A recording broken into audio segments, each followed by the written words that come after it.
Sortie de ces rapports, c'est qu'ils ont fait un petit peu de ménage. Moins d'organes disponibles pour les greffes, moins de greffes, un petit peu moins de greffes. Ça s'est tassé un petit temps. Et puis en fait, là, ça a repris de plus belle. Et ce tourisme de transplantation en Chine continue à exister. Et on peut encore trouver des sites internet sur lesquels on propose ces voyages de transplantation. 30 000 $ pour une cornée, 100 000 pour un foie et 150 000 $ pour un poumon. On en reparlera. Merci Claire. Le professeur Navarro sortira. Merci beaucoup. Retour en France avec une découverte scientifique très prometteuse, un espoir de traitement contre le diabète de type 1. On rappelle qu'en France, 3 millions de personnes sont atteintes de diabète et que la maladie peut prendre plusieurs formes. Le diabète de type 1 et celui de type 2.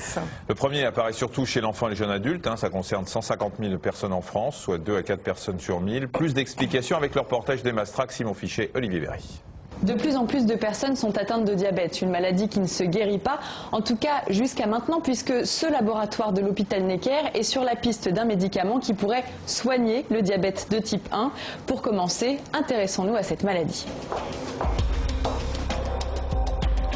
En temps normal, le pancréas fabrique de l'insuline pour réguler le taux de sucre dans le sang.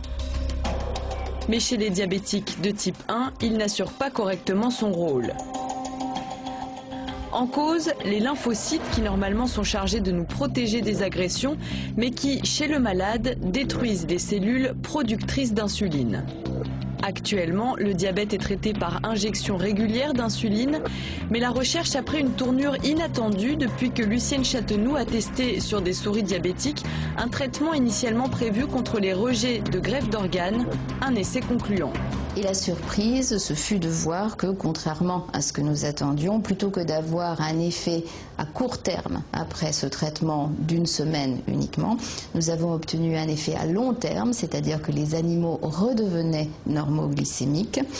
Et donc la maladie avait régressé de manière tout à fait efficace et l'effet était de longue durée, c'est-à-dire que ces animaux étaient guéris de leur maladie. Fallait-il encore comprendre comment le produit avait agi sur la souris? Ici, le pancréas d'une souris malade, envahi par les lymphocytes destructeurs. Voyons maintenant le même pancréas après 6 jours de traitement. On retrouve une image du pancréas normal où les structures qui contiennent les cellules qui produisent l'insuline sont tout à fait proches de celles que vous avez chez une souris normale sans cellules lymphocytaires présentes.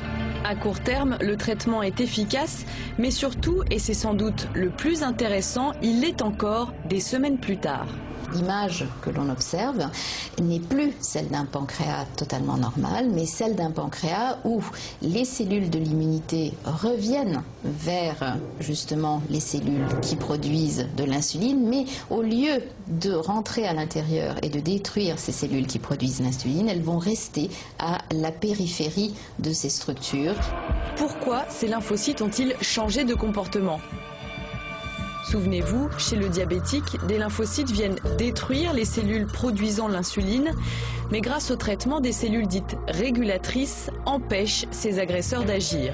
C'est ce que les chercheurs ont pu constater tout au long des essais pratiqués sur les souris.